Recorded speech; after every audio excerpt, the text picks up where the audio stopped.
Bienvenidos al Instituto Bíblico de la Gracia.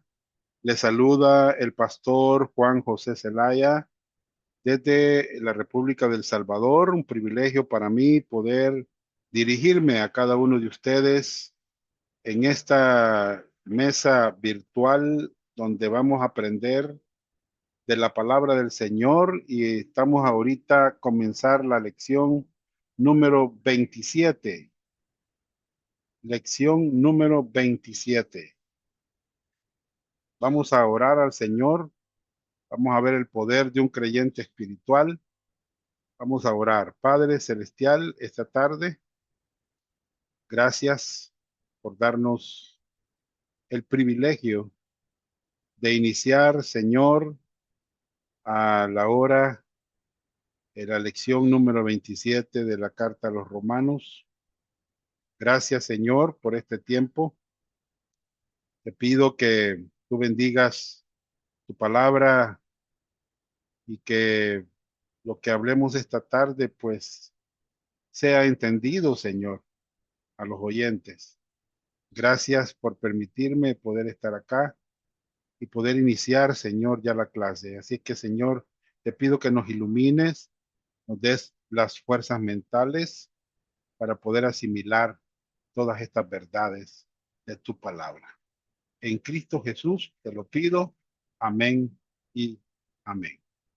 Bien, vamos a la lección número 27, el poder de un creyente espiritual. Usted sabe que el versículo clave de esta materia es Romanos 1 del 16 al 17 y dice, porque no me avergüenzo del evangelio, porque es poder de Dios para salvación a todo aquel que cree, al judío primeramente y también al griego, porque en el evangelio la justicia de Dios se revela por fe y para fe, como está escrito, mas el justo por la fe vivirá. Muy bien. Este es el versículo clave, hermanos, de esta carta. Muy bien. Eh, Vamos a continuar, hermanos. Eh, Muchos consideran que Romanos capítulo 8 es uno de los capítulos principales de la Biblia, porque en Romanos capítulo 8 tenemos una asombrosa conclusión del apóstol Pablo, que comienza con no condenación para el creyente en Jesucristo, en el versículo 1, y termina con no separación, el amor de Dios para el creyente que está en Jesucristo, en el versículo 39.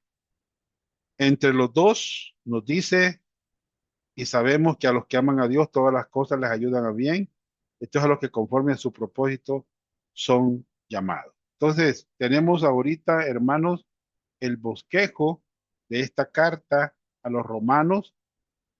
Número 1, el pecado y la condenación. Romanos 1:18 al 3:20, la justicia de Dios requerida. Ustedes saben que en la introducción, hermanos, hemos estudiado el libro de Romanos y hemos visto esta introducción al libro de Romanos en el capítulo 1 al 1 al 17, ¿verdad? Donde el apóstol Pablo nos introduce también el Evangelio, ¿verdad? Y que no me avergüenzo del Evangelio. En el punto 2,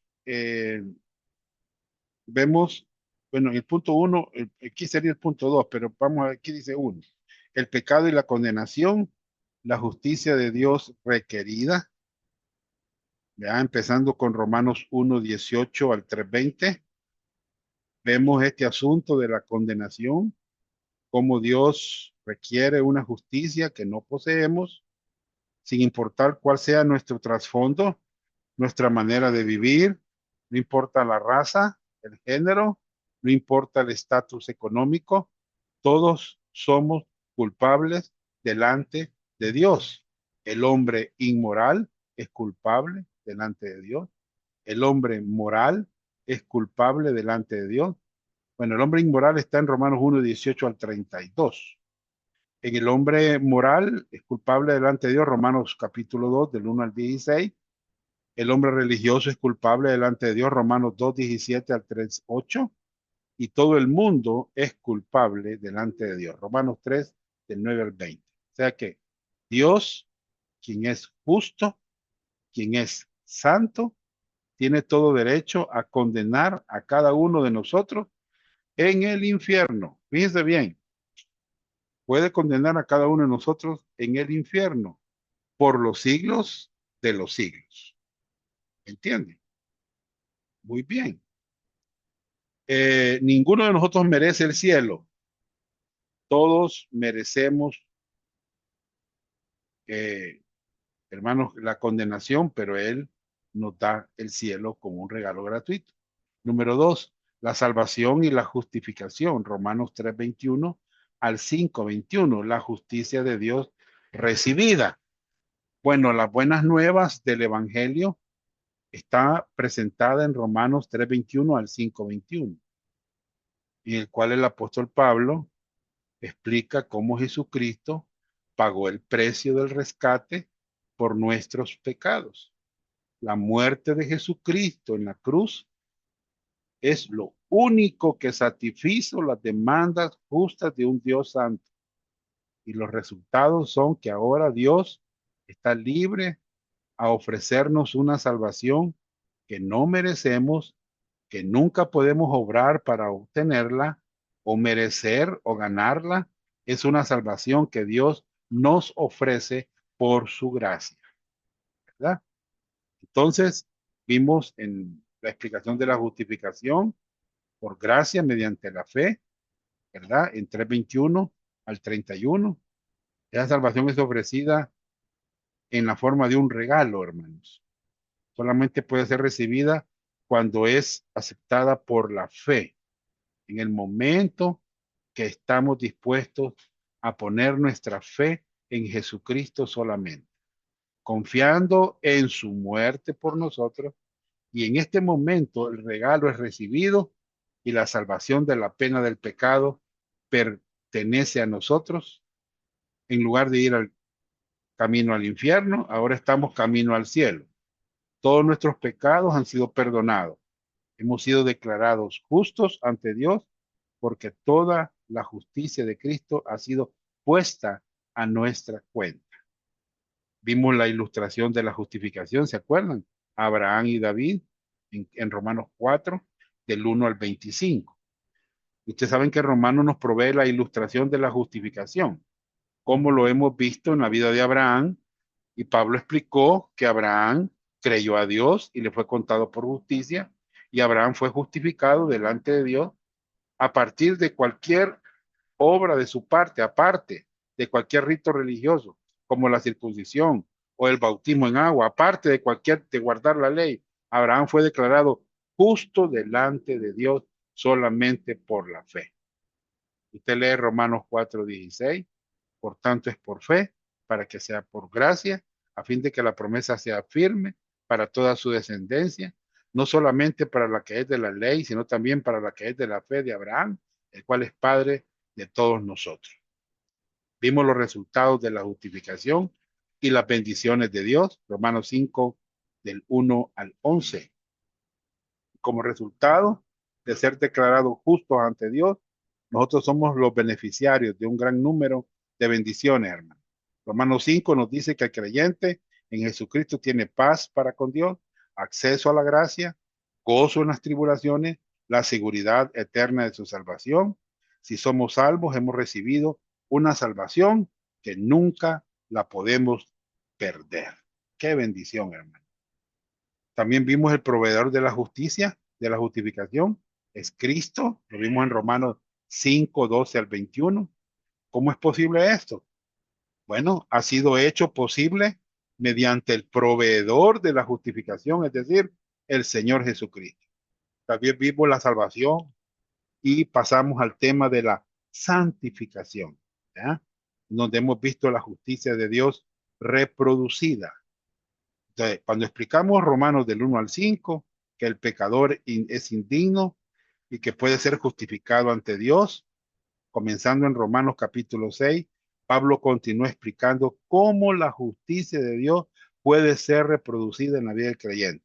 Y vimos la santificación posicional. Romanos 6, del 1 al 10, donde la palabra clave es saber. Dios quiere que usted conozca su posición en Cristo, a pesar de que estaba espiritualmente muerto en Adán, ha sido vivificado en Cristo, a medida que ha sido co-crucificado, co-sepultado, co-resucitado con Cristo. Usted es una nueva creación en Cristo. El derecho de la naturaleza pecaminosa para reinar y gobernar en su vida ha sido roto. Vimos la santificación práctica o progresiva y las palabras claves que vimos fue considerar y presentar en Romanos 6, 11 al 23. Entonces, a la luz de nuestra santificación posicional, Dios quiere que ahora nos consideremos prácticamente muertos a la naturaleza pecaminosa y vivos hacia Dios. Y que presentemos o rindamos los miembros de nuestro cuerpo a Dios con, como aquellos que están vivos de entre los muertos, y la regla de vida para un creyente es la gracia. Fue lo que dije Romanos 6:14, porque el pecado no se enseñoreará de vosotros, pues no estáis bajo la ley, sino bajo la gracia. Entonces vimos también la santificación impotente, que está en Romanos 7, del 1 al 25. Romanos 7, hermanos, vimos la santificación sin poder. Pablo dio su propio testimonio, que aunque él estaba muerto a la naturaleza pecaminosa y muerto a la ley, también cuando él trataba de vivir la vida cristiana por sus propias fuerzas, él fallaba miserablemente. Las buenas intenciones no son suficientes, acuérdense. Aunque hemos recibido una nueva naturaleza con deseos de agradar a Dios, cuando se enfrenta nuestra nueva naturaleza contra la naturaleza pecaminosa ganará cada vez. Nuestra nueva naturaleza no tiene poder para la vida cristiana. Romanos 7:15 dice, porque lo que hago no lo entiendo, pues no hago lo que quiero, sino lo que aborrezco, eso hago. ¿Verdad? Yo no sé si usted ha estado en esa situación, va. Lo que usted quiere hacer para agradar, complacer a Dios, no puede hacerlo. Pero lo que usted odia, eso es satisfacer la carne y no agrada a Dios. Eso es exactamente lo que usted hace. A lo mejor usted dirá, yo quiero hacer lo correcto, hermano Johnny, pero termino haciendo lo opuesto. No entiendo. Yo quiero agradar a Dios, pero me encuentro cometiendo los mismos pecados una y otra vez, ¿eh? Y otra vez, ¿verdad? Soy miserable. Pero Pablo dijo, miserable de mí, ¿quién me librará de este cuerpo de muerte? Es la pregunta con que queremos empezar esta lección. ¿Quién me librará de este cuerpo de muerte? ¿Ya? Eh, Hermanos, no necesitas vivir una vida de derrota. Cuando se lee Romanos 7, vamos a notar la palabra yo repetidas veces, una y otra vez, tanto como la palabra pecado repetidas veces. O sea que el problema de Pablo fue un problema con el yo. Pablo estaba buscando hacer las cosas correctas, pero estaba apoyándose en sí mismo para hacer la voluntad de Dios. Pero lo que encontró es que su naturaleza pecaminosa tenía la victoria en su vida. Pregunta, ¿es posible ser salvo y darse cuenta que la naturaleza pecaminosa tiene la victoria en su vida? Absolutamente, hermano, usted es salvo. Lo llamamos creyente carnal. El creyente carnal encuentra que hay una batalla interna luchando en su vida, una lucha espiritual, como un juego de la lucha libre, no sé si me entiende. Su nueva naturaleza está batallando contra su naturaleza pecaminosa. Y su naturaleza pecaminosa obtiene la victoria una y otra vez. Por lo tanto, él dijo, miserable de mí, ¿quién me librará de este cuerpo de muerte? Pablo es desmoralizado, se siente miserable, se siente derrotado. Usted me dirá, yo soy salvo, tengo una nueva naturaleza y quiero hacer lo que es correcto, pero la única cosa que hago es fallar. Yo odio lo que estoy haciendo, odio la vida que estoy viviendo. Esta vida cristiana es imposible. Pablo es un hombre desdichado, desgraciado. Él está en el fondo. El único lugar que él puede ver es arriba. En el versículo 24 él gritó de desesperación, que de Pablo está contestando al versículo 25. ¿Quién me librará de este cuerpo de muerte? Y el versículo 25 dice, gracias doy a Dios por Jesucristo, Señor nuestro. ¿Quién me librará? Jesucristo. Mientras que nuestra nueva naturaleza nos fallará cada vez que enfrentamos nuestra naturaleza pecaminosa, cuando la enfrentamos solos, gracias a Dios que Jesucristo nos da el poder para tener victoria cada vez. Pablo le da gracias a Dios por Jesucristo. Ahora, hermanos, usted sabe que todo comienza en la vida cristiana con haber encontrado la salvación, haber creído en Cristo, haber puesto nuestra fe en el Señor Jesucristo, ¿verdad? Y la mayor parte de personas van en el camino ancho, ¿verdad? Van directamente a la condenación. Pero nosotros, gracias a Dios, hemos encontrado la vida eterna, ¿verdad? Ya fuimos, nuestros pecados fueron juzgados ya. Hemos sido declarados justos delante de Dios. Ya no hay condenación para nosotros por la obra de Cristo hecha en la cruz, por haber recibido ese regalo de la salvación y haber puesto nuestra confianza solamente en Cristo. Y eso nos garantiza que un día vamos a estar en el cielo, ¿verdad? Entonces, a veces fracasamos, hemos fracasado en la vida cristiana, pero Pablo dice, gracias doy a Dios por Jesucristo, Señor nuestro. La salvación, hermanos, no depende de nosotros, depende de Dios. Él sostiene nuestra salvación. No nosotros sostenemos nuestra salvación. Estoy ilustrando estas dos cosas. A veces, hermanos, debemos de entender que es Dios quien sostiene nuestra salvación, no nosotros.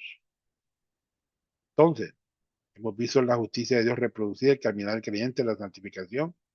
Ahí estamos en ese punto, ¿verdad? Y también hemos visto los tres tiempos en esta carta a los romanos. Hemos visto Pablo explicando la justificación, Pablo explicando ahorita la santificación, Romanos 8, y va a explicar la glorificación, siempre en Romanos 8.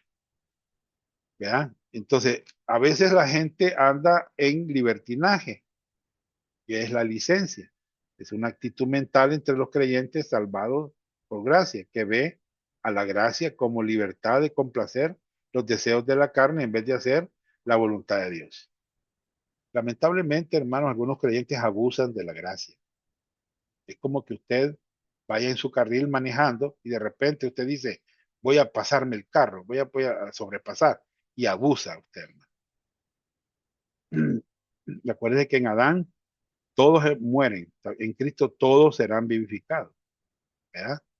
Entonces, hermanos, nosotros hemos creído en Jesucristo, hemos sido crucificados con Él, sepultados con Él y resucitados con Él, ¿verdad?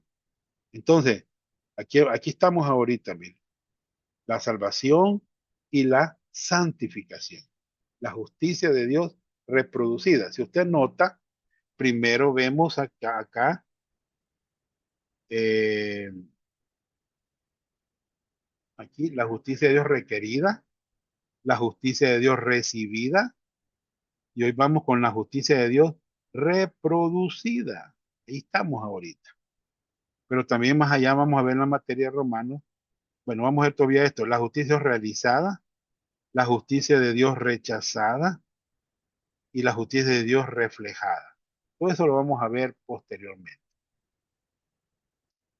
Pero también la gente entra en legalismo. Hay muchas iglesias que viven en legalismo.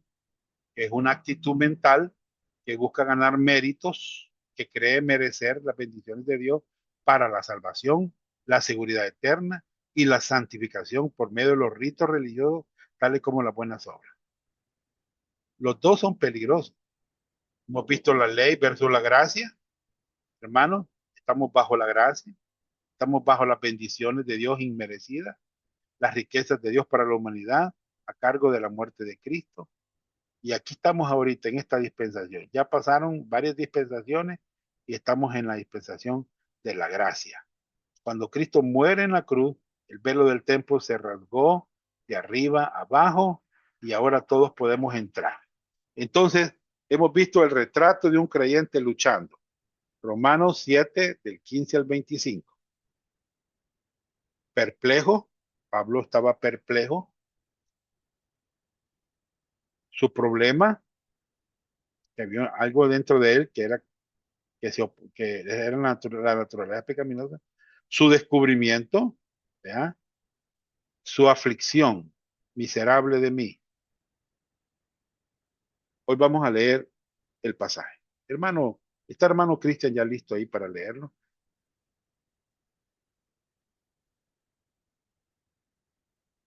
Bendiciones, hermano, ¿me escucha? Sí, le escucho. Gracias, hermano. Es que estoy en el celular ahorita porque estoy reiniciando la computadora. Sí, ya estoy listo. Bye. Léalo lo que está Amén. en la pantalla. Ahora, pues, ninguna condenación hay para los que están en Cristo Jesús, los que no andan conforme a la carne, sino conforme al Espíritu, porque la ley del Espíritu de vida en Cristo Jesús me ha librado de la ley del pecado que de la ley del pecado y de la muerte, porque lo que era imposible para la ley, por cuanto era débil por la carne, Dios enviando a su Hijo en semejanza de carne de pecado, y a causa del pecado condenó al pecado en la carne, para que la justicia de la ley se cumpliese en nosotros, que no andamos conforme a la carne, sino conforme al Espíritu. Bien. Amén. Romanos 7, hermanos, expone la desesperación y derrota del creyente que quiere hacer lo correcto, pero trata de hacerlo en sus propias fuerzas y termina fallando. Romanos 8 explica cómo el creyente puede tener una victoria práctica sobre la carne en este conflicto. Entonces, el poder del creyente espiritual. Romanos 8, el 1 al 4. Una introducción a este pasaje. Número 1.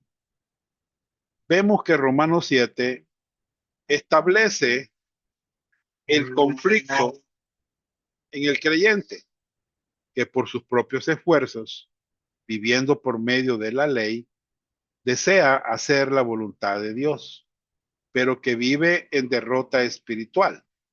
Romanos 8 explica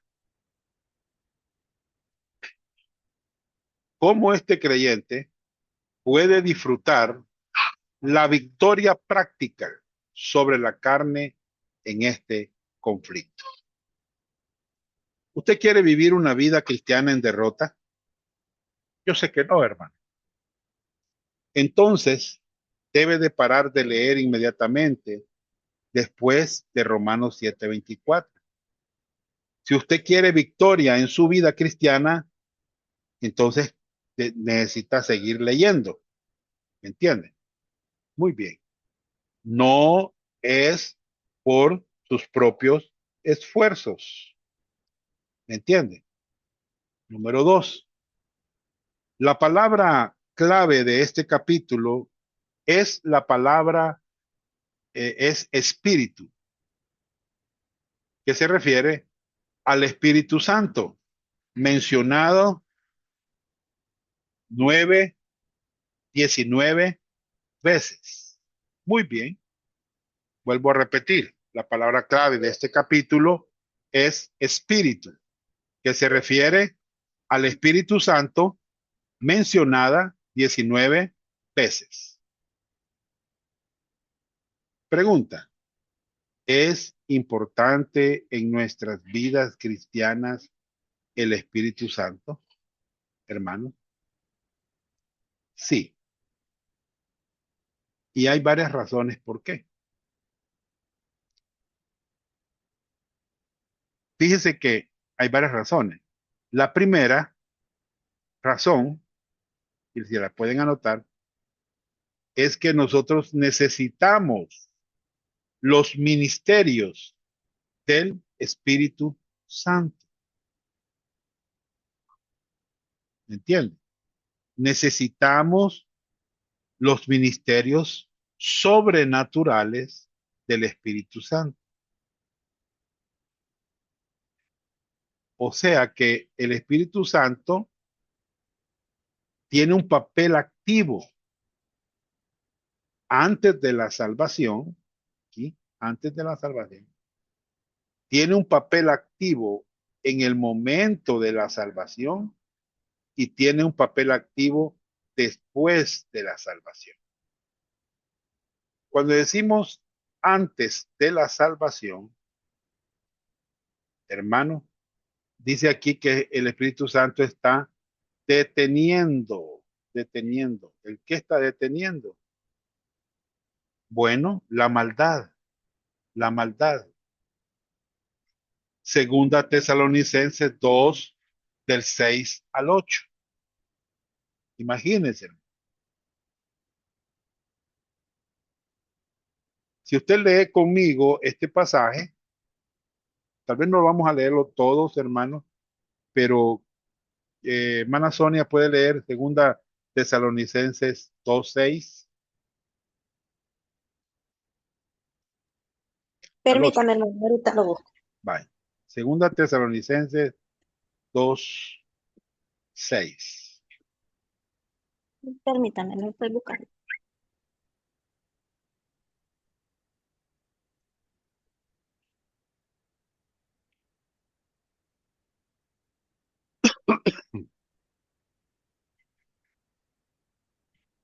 Dice, y ahora vosotros sabéis lo que lo detiene, a fin de que a su debido tiempo se manifieste, porque ya está en acción el ministerio de la iniquidad, solo que hay quien al presente lo detiene, hasta que él a su vez sea quitado de en medio. El 8. Y entonces se manifestará aquel inicuo, a quien el Señor matará con el espíritu de su boca y destruirá con el resplandor de su venida. Muy bien. Hermanos, el Espíritu Santo está deteniendo el presente sistema mundial, que actúe totalmente para que esté bajo el control total, ¿me entiende? Usted sabe que Satanás desde el Edén ha querido reinar, ha querido dominar, pero ahorita está siendo detenido, ¿me entiende? Hay un pueblo aquí que es la iglesia, que son los creyentes, más si son creyentes bíblicos, hermanos, el diablo está siendo detenido. Al irse los creyentes, entonces el diablo va a actuar totalmente.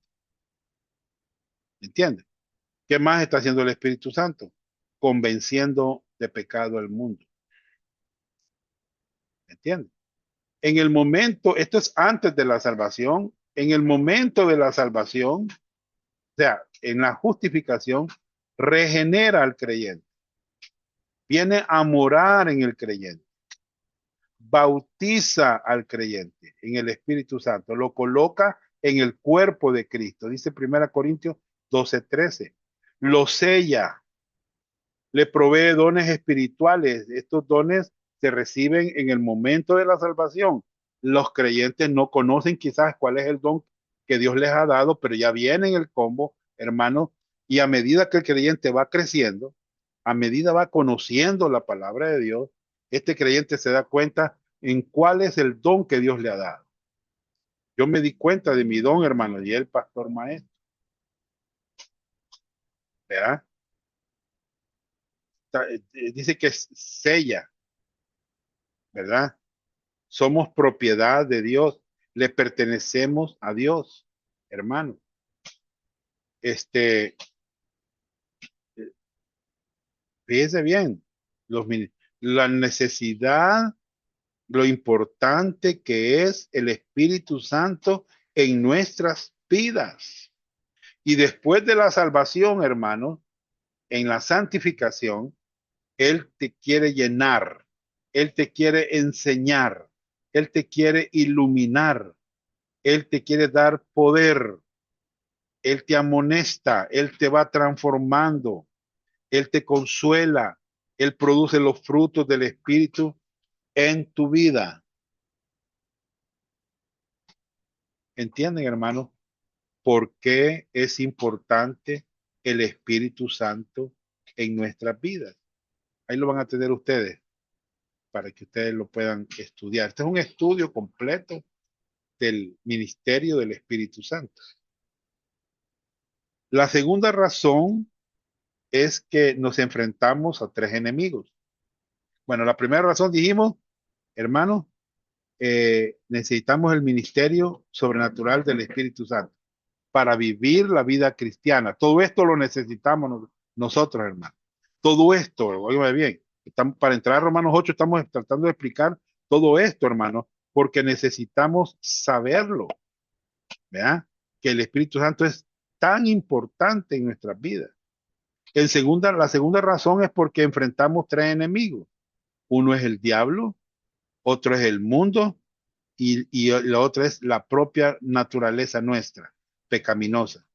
Son tres enemigos que nosotros los creyentes vamos a enfrentar y que necesitamos la ayuda del Espíritu Santo para enfrentar estos enemigos. No podemos nosotros solos enfrentar a estos enemigos, hermano.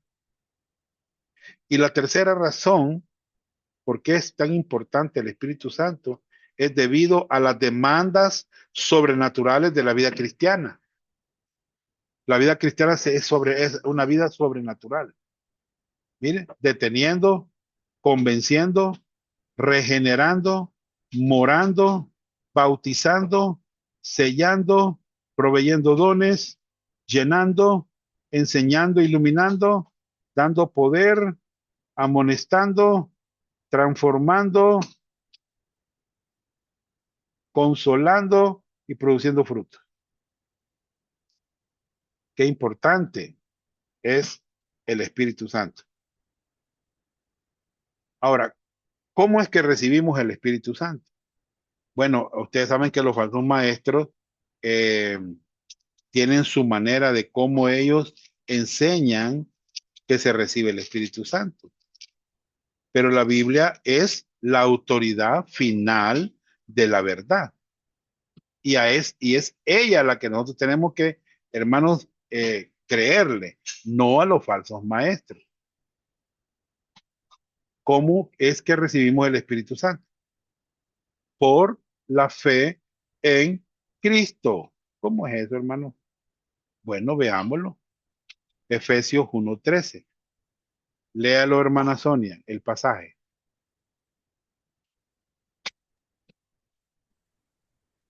En él también vosotros, habiendo oído la palabra de verdad, el evangelio de vuestra salvación, y habiendo creído en él, fuisteis sellados con el Espíritu Santo de la promesa. Muy bien. ¿Qué fue lo que oímos nosotros? La palabra de verdad. ¿Cuál palabra es que oímos? El evangelio de vuestra salvación. La obra de Cristo hecha en la cruz. Él pagó el precio por nuestros pecados. Él derramó su sangre. Él nos compró con su sangre y nos sacó del mercado de la esclavitud. ¿Ya? Habiendo oído el evangelio de vuestra salvación y habiendo creído en él. O sea que la condición para recibir al Espíritu Santo es haber creído. Este es un participio aoristo, habiendo creído. O sea que en un punto del tiempo nosotros decidimos creer en Jesucristo y fuimos sellados. Entonces, ¿qué es lo que es necesario hacer para recibir el Espíritu Santo? Es creer en el Evangelio, es poner nuestra fe en Jesucristo. ¿Por cuánto tiempo te sella el Señor? Bueno, te sella Miren, dice, y no contristéis al Espíritu Santo de Dios, con el cual fuiste sellado para el día de la redención. O sea que, hermanos, ¿la redención de qué? Ya fuiste redimida tu alma, pero ahora necesita ser redimido tu cuerpo. ¿Me entiendes? Y un día tu cuerpo va a ser redimido. Muy bien. Entonces, el Espíritu Santo, somos sellados hasta el día de la redención. Letra B. Una exposición de estos versículos. Número 1. Tan pronto como Pablo pone su atención eh, de nuevo en Cristo, en lugar de sí mismo, él recuerda los hechos relacionados a su posición e identificación en Cristo, en donde no hay condenación. Bien, Romanos 8:1. ¿En cuál frase vemos esta verdad posicional? Es la frase en Cristo. Para los que están en Cristo, no hay condenación. 2. La palabra condenación indica que aquellos que están en Cristo no están condenados a vivir una vida de servidumbre a la naturaleza pecaminosa. ¿Oyeron, hermanos?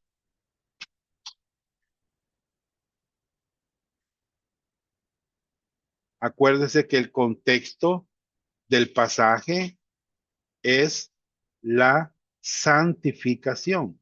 Desde el capítulo 6 al 8, Pablo está hablando de la santificación. Ese es el contexto. No estamos hablando de la justificación. Aquí la palabra condenación no está diciendo que va a perder la salvación. No, hermano. No está condenado a vivir esclavo de la naturaleza pecaminosa. No está condenado a una vida de servidumbre a la naturaleza pecaminosa. Entonces, ¿cuál es el contexto de esta declaración? Es la santificación. Muy bien, hemos sido libres del poder del pecado. Ya no somos esclavos a la naturaleza pecaminosa, hermano. Ya no lo somos, ¿verdad? Porque así como en Adán todos mueren, o sea, los que están en Adán, que no han recibido la salvación, todos van a morir. También en Cristo, ¿qué dice? Todos serán vivificados. Todos van a ser salvados. Todos van a ser resucitados. Todos van a ser glorificados. Todos, hermanos. Nadie se va a quedar. Entonces, hemos sido, cuando creímos, fuimos co-crucificados, co-sepultados, co-resucitados con Cristo. 3. Esta libertad no habla de una posibilidad futura, sino de algo que el creyente posee ahora. Hermanos, qué lindo, ¿verdad? Lo que Dios nos enseña en su palabra. Estamos en Romanos 8. Ahora pues, ninguna condenación hay para los que están en Cristo Jesús, ¿verdad? Muy bien. Esa es la primera parte del versículo. ¿Qué es lo significativo de la palabra librado?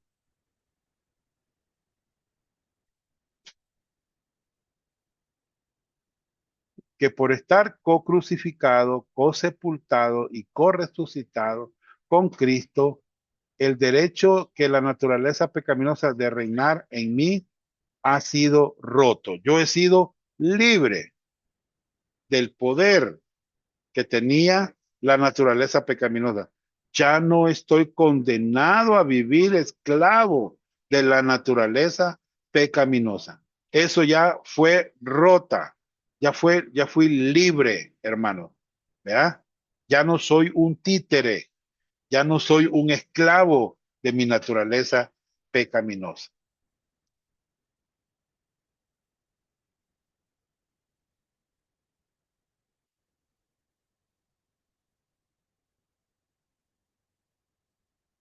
Muy bien. Versículo 2. Porque la ley del Espíritu de vida en Cristo Jesús me ha librado de la ley del pecado y de la muerte.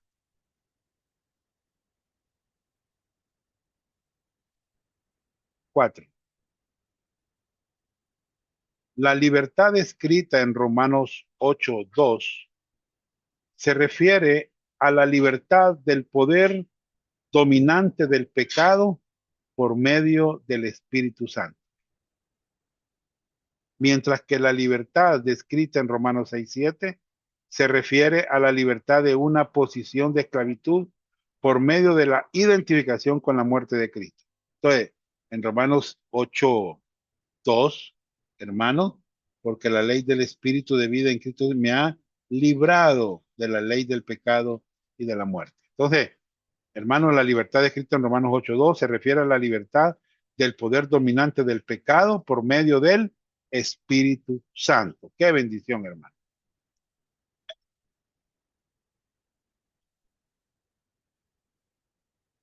Qué significa la ley aquí, hermanos? Bueno, eh,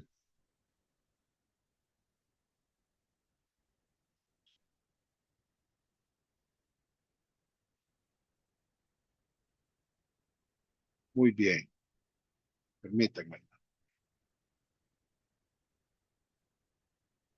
¿Qué significa la ley aquí? Un principio, regla, poder o control. Porque el que ha muerto ha sido justificado del pecado. Bien, Romanos 6:7.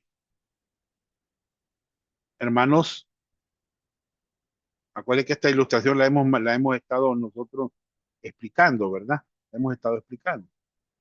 Acuérdense que nosotros tenemos el espíritu humano, el alma y tenemos nuestro cuerpo, ¿verdad? Ya fuimos libres, aquí esta cruz significa que nosotros ya fuimos libres del poder que tenía la naturaleza pecaminosa sobre nosotros. O sea que cuando nosotros éramos esclavos de la naturaleza pecaminosa, el yo gobernaba y también las obras de la carne. Y teníamos un punto de vista humano de la vida. Y éramos esclavos de Satanás y también esclavos del mundo. ¿Ya? Nuestra mente, voluntad y emociones estaban, hermanos, eh, digamos, entregadas al mundo, ¿verdad? Pero cuando fuimos salvos, el Espíritu Santo vino a morar en nosotros y tenemos una nueva naturaleza. Ahora Jesucristo es primero y el fruto del Espíritu. Entonces necesitamos estar conectados al Espíritu Santo, en dependencia del Señor, ¿entiendes? Y también de su palabra, teniendo un punto de vista divino, ¿verdad? Porque ahí conocemos a Dios y sus verdades, ¿verdad? Eso sucedió en el momento que nosotros creímos en Jesucristo y fuimos salvos. ¿Qué es lo que, qué es lo que comunica me ha librado? Dice que está en el tiempo ahorita. Es una acción completada en el pasado. O sea, Él me libró el día que yo creí y yo sigo libre todavía. Yo soy libre del poder que tenía la naturaleza pecaminosa sobre mí. Ya no soy esclavo a ella. ¿Me entienden? Muy bien. Está en el modo indicativo. Es un hecho. ¿Me entiende? No es algo que usted hace. No es un imperativo, sino que está en el modo indicativo. Dios lo hizo por usted. Él hizo la obra en usted porque usted puso su confianza en Cristo. Como creyentes en Cristo, ¿de qué somos librados? Del poder del pecado, naturaleza pecaminosa. Hemos sido librados del poder del pecado. Ya no gobierna la naturaleza pecaminosa. Eso es lo que hemos estado tratando de explicar y mencionar en estos capítulos, hermano. Y también del poder de la ley, Romanos 7. Entonces, yo antes era esclavo, pero por la obra de Cristo ya eso fue roto. Ya soy libre, hermano. Vamos a Romanos 8:3. Porque lo que era imposible para la ley, por cuanto era débil por la carne, Dios enviando a su Hijo en semejanza de carne de pecado y a causa del pecado, condenó al pecado en la carne. Vamos a una exposición de ese versículo. 5. Por medio de la muerte de Cristo, ¿verdad? Por el pecado, Dios logró hacer algo que la ley mosaica no pudo hacer, específicamente condenar y destronar el pecado, o sea, a la naturaleza pecaminosa que reinaba en nosotros. ¿Me entiendes? ¿Qué es lo que, qué es lo expresado cuidadosamente en la frase de Romanos 8:3? Enviando a su Hijo en semejanza de carne de pecado. La divinidad y humanidad de Jesucristo, kenosis o la unión hipostática. Él es 100% hombre, 100% Dios. ¿Ya? A eso le llaman la unión hipostática. Así le llaman los teólogos, ¿verdad? Muy bien. Verso 4. Para que la justicia de la ley se cumpliese en nosotros, que no andamos conforme a la carne, sino conforme al Espíritu. Bien.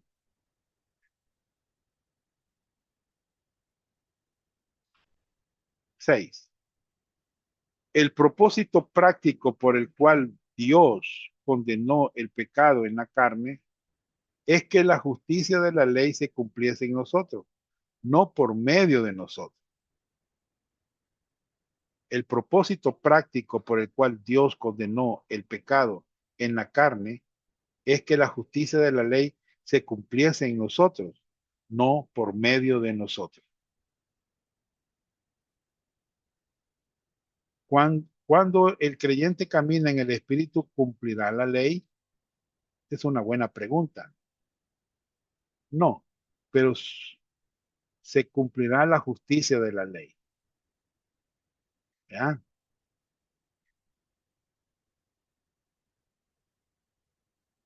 ¿Qué es la justicia de la ley o el requisito justo de la ley? Las normas morales de la ley: no matar, no robar, no mentir. O sea que si nosotros andamos en el Espíritu, si caminamos en el Espíritu, no vamos a hacer eso, ¿verdad? No vamos a robar, no vamos a mentir, no vamos a matar. 7. Una vida justa y santa que incluye un amor genuino hacia Dios y hacia otros, solo puede lograrse en nosotros cuando caminamos conforme al Espíritu. Hermanos, eso solo así se puede lograr. Por eso yo les dije al principio que necesitamos el ministerio del Espíritu Santo para vivir la vida cristiana, si no, no es posible. ¿Me entienden? No es posible. ¿Es seguro que podemos lograr esto en nuestra vida cristiana? No, solo cuando caminamos en el poder del Espíritu Santo. Miren, hermano, los creyentes tenemos un problema, que la mayor parte de creyentes caminan en la carne. Y la menor parte de creyentes, los que están comprometidos, estudiando la Biblia, interesados en las cosas del Señor, hermanos, van a caminar en el Espíritu. Solo así podemos nosotros lograr, hermanos, victoria práctica en nuestras vidas. Imagínense lo que Pedro dice. 1:3. Bendito el Dios y Padre de nuestro Señor Jesucristo, que según su grande misericordia nos hizo renacer para una esperanza viva por la resurrección de Jesucristo de los muertos. En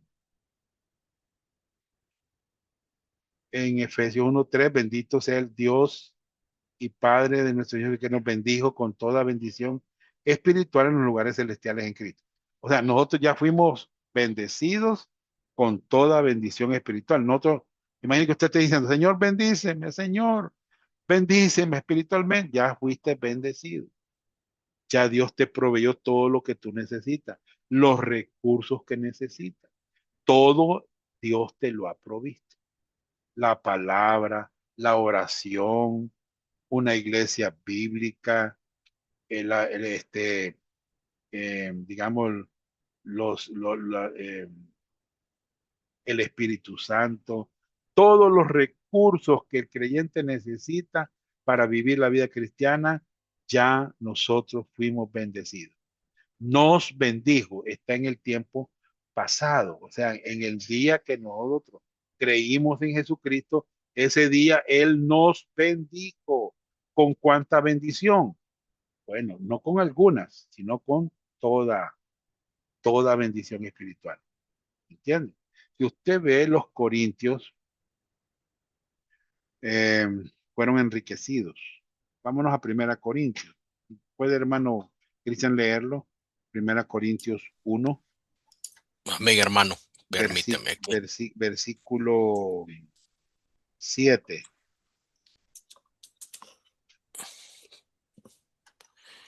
Primera de Corintios 1, versículo 7. Dice, de tal manera que en, nada os falta en ningún don, esperando la manifestación de nuestro Señor Jesucristo. Bien, no les faltaba ningún don. Amén. Léame el 4, el 5. El 5 dice, porque en todas las cosas fuisteis enriquecidos en él, en toda palabra y en toda ciencia. Bien, ellos fueron enriquecidos. ¿Ya? Nosotros también, hermano, hemos sido bendecidos con toda bendición espiritual, le dice Pablo a los Efesios. ¿Qué implica un caminar o andar? Es un proceso de desarrollo diario viviendo por fe momento a momento. Andad en el Espíritu. Es un proceso de desarrollo diario viviendo por fe momento a momento. Hermano, yo no puedo depender de mí mismo en la vida cristiana. Yo no puedo depender de mí mismo, de mis propios esfuerzos, de mi propia inteligencia. Hermano, no. De mis años de vida que tengo en el Evangelio, no. Yo dependo del Señor, ¿me entiendes? Viviendo por fe, ¿ah? Momento a momento. Digo, pues, andad en el Espíritu y no se va a dar lo demás. No vas a satisfacer los deseos de la carne. Esa es la clave de la vida cristiana. ¿Verdad? Por ejemplo, este artefacto, este avión, hay un poder que es el que si no tuviera ese poder, no pudiera, digamos, volar. ¿Me entiendes? No pudiera, hermano. Si no tuviera ese poder, se viene abajo, viene a pique. ¿Cuál es la diferencia entre Romanos 7 y Romanos 8? Primero, en Romanos 7, en Romanos 7, sí, hermana Sandra, ¿qué lo impulsa? Sí, hay un poder que lo impulsa, ¿verdad? En Romanos 7 vemos al creyente fracasado, caminando según la carne, mediante el yo. En Romanos 8 vemos al creyente victorioso, caminando en el espíritu.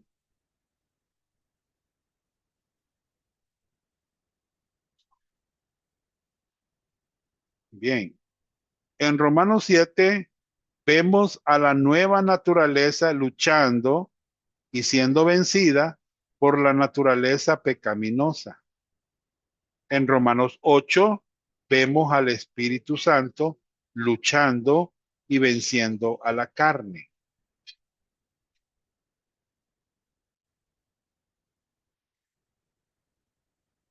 Voy a esperar que anoten.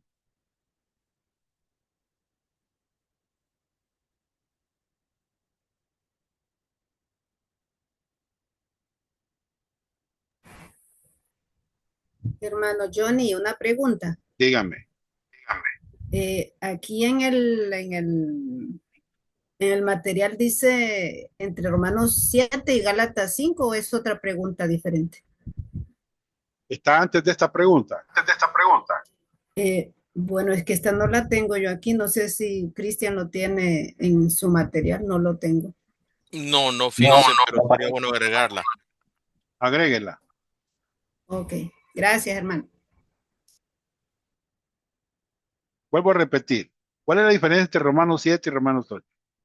En Romanos 7 vemos al creyente fracasado, caminando según la carne, mediante el yo.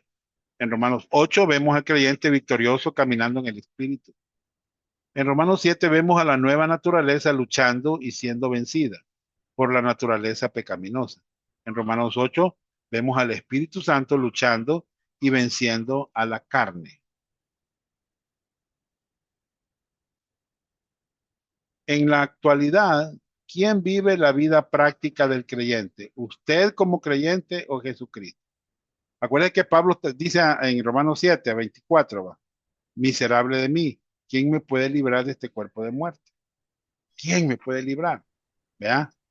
Eh, eh, hermanos, ahora dice aquí, en la actualidad, ¿quién vive la vida práctica del creyente? ¿Usted como creyente o Jesucristo? Veamos qué dice la Biblia en Gálatas 2:20. Con Cristo estoy juntamente crucificado y ya no vivo yo. Aquí está el yo, mire. ¿Ya? Mas vive Cristo en mí. Imagina lo que dice. Y lo que ahora vivo en la carne, o sea, en este cuerpo, ¿va? Lo vivo en la fe del Hijo de Dios. O sea, él vive en dependencia del Hijo de Dios, en confianza en el Hijo de Dios. ¿Me entiendes? Momento tras momento, minuto tras minuto, día tras día, mañana tras mañana, lo vivía en la fe del Hijo de Dios, el cual me amó y se entregó a sí mismo por mí. Muy bien. Vamos a citar al doctor Donald Graham Brandhaus. Dice así: Cristo quiere que usted lo conozca y ande con él momento a momento. Habrá memorias del camino. Recordaremos el tiempo en que resbalamos y nos caímos y cómo Él nos recogió y nos puso sobre nuestros pies. Recordaremos cómo Él nos limpió cuando fuimos sucios, cómo Él nos animó cuando nosotros éramos débiles, cómo Él nos sostuvo cuando nosotros estábamos cansados. Recordaremos cómo Él nos alimentó cuando tuvimos hambre y cómo Él nos trajo a una sombra en el camino. Pero ya que Él está con nosotros actualmente, descubriremos que es más maravilloso de mirarlo y verlo como Él se nos revela en la prueba de hoy del camino, que, que ello debe mirar lejos de Él y tratar de recordar que Él estaba en algún incidente pasado. Bueno, aquí este doctor, él quiere que usted lo conozca. Él quiere que usted ande con él momento a momento, ¿verdad? Hermanos, si quieren anoten esto que citó este doctor, va.